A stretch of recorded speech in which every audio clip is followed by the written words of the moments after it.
Bonjour, je m'appelle Elia. Je m'appelle Kaori. Je m'appelle Madi. Je suis iranienne. Je viens d'Afghanistan. Je suis japonaise.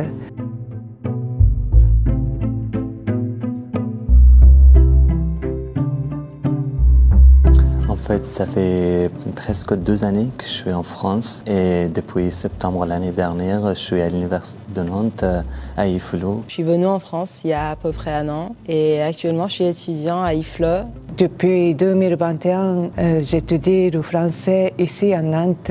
Je suis venue en France parce que j'avais envie de poursuivre mes études à l'étranger, plus précisément Nantes parce que des membres de ma famille habitent ici, du coup.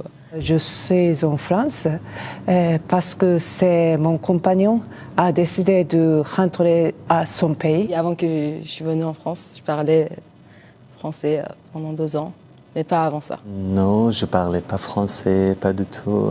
Je connaissais des mots comme bonjour, je t'aimais, des choses comme ça, mais je parlais pas français. La première expérience avec les Français, c'était quand j'ai voyagé en Europe toute seule avec mon sac à dos. C'est après être rentrée au Japon, j'ai tout de suite commencé le cours français à l'Institut à Tokyo.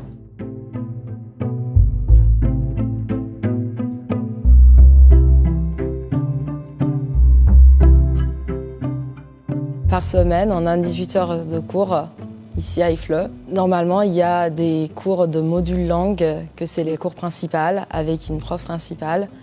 Et après, il y a d'autres cours qui sont un peu complémentaires, je pense, si je ne me trompe pas. Il y a beaucoup de travail avec mes camarades. C'est un peu difficile pour moi parce que la génération est beaucoup différente.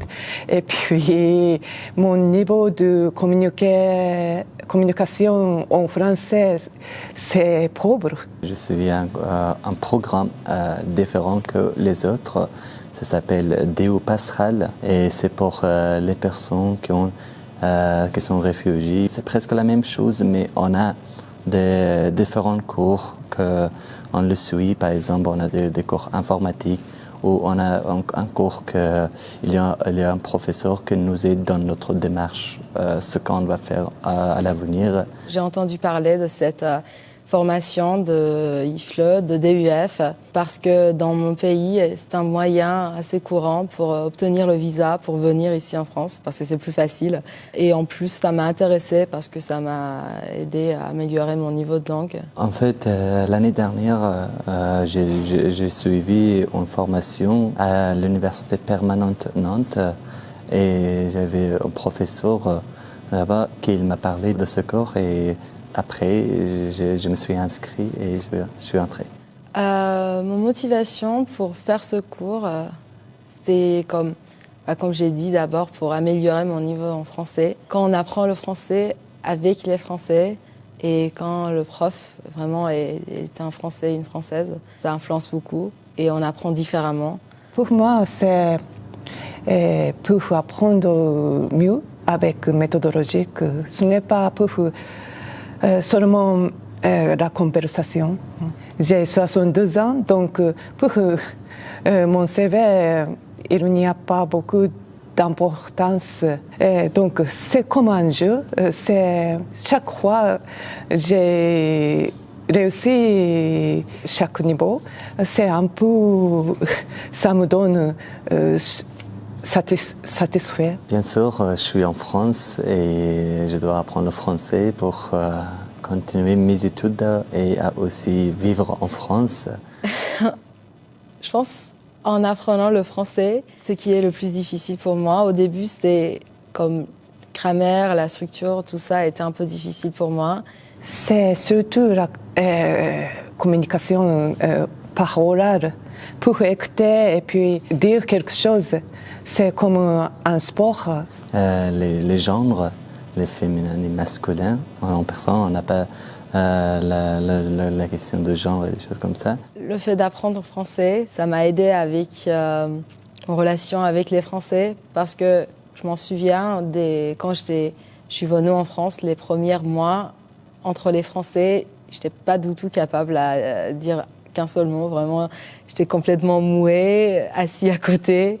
Et j'écoutais de temps en temps, je faisais une souris, petite souris, dire oui, oui, c'est vrai. Et oui, j'avais rencontré des petites difficultés. Je suis allé chez un médecin généraliste. J'avais des papiers qui étaient écrits avant, mais j'ai essayé d'expliquer. Administrative française améliorée, peut-être, mais pas beaucoup parce que c'est trop compliqué.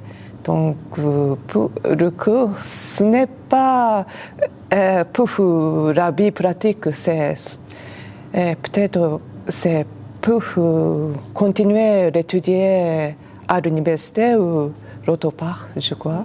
Quel avenir je vois pour moi? En fait, je peux dire que déjà, je vais étudier pour 5-6 ans l'architecture ici à Nantes. Après mes études en architecture, je ne sais pas si je vais rester vraiment en France ou je vais partir dans un autre pays francophone ou je ne sais pas, vraiment dans un autre pays. L'année prochaine, je voudrais entrer dans le domaine informatique à Nantes Université. Et après, quand je finirai l'informatique, peut-être, je n'ai pas un plan précis, mais je voudrais continuer de travailler en France. J'aime rester ici, mais en même temps, je voudrais être au Japon aussi, donc je ne peux pas choisir. Mais tous les deux, ça va, je suis très très heureuse. Pour les personnes qui apprennent le français, si je veux dire quelque chose, une astuce peut-être. Mon astuce, c'est astuce. Astuce. Ah, ok. Astuce. J'ai écouté énormément de musique, je suis les pages sur Insta, tout ça.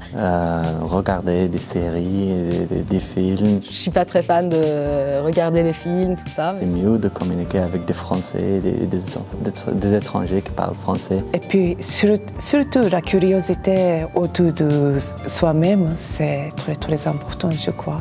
Si je veux donner une astuce, c'est ça, de trouver d'autres moyens que les exercices de grammaire et vocabulaire. Voilà. Merci, merci. Ça va? Oui, ça va. Le beau. Oui.